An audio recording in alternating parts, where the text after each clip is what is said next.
नौशर फिरोज में अमा के खबर ॾींदा आहियूं। डिस्ट्रिक्ट रिपोर्टर महमद हसन सुमरो जी रिपोर्ट मुताबिक़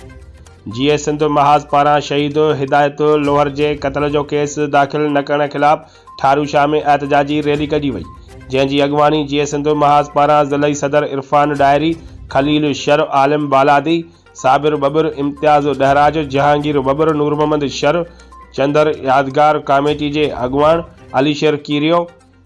जीडीए जो कारकुन एजाज सुमरो, एसयूपी के अॻवान रज़ा बियण, फरहान सुमरो, पेटे अलफ के उस्ताद अमानत विस्तड़ो, सरमद कीरियो ऐं ॿियनि जी अॻवानीअ में एहतजाज कयो वियो ऐं सख़्त नारेबाज़ी कई वई। अॻवाननि चयो त हिदायत लोहर जे खून सां इंसाफ़ न थियो त सॼी सिंध में एहतजाज कया वेंदा।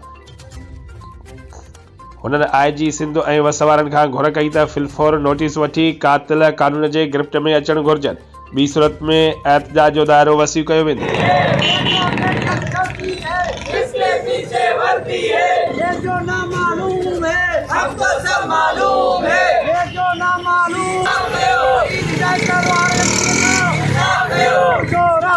जोरा पर जीएम सैयद जीएम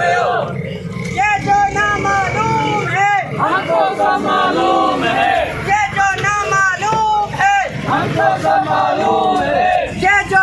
है इसके पीछे वर्दी है, ये जो दहशतगर्दी है इसके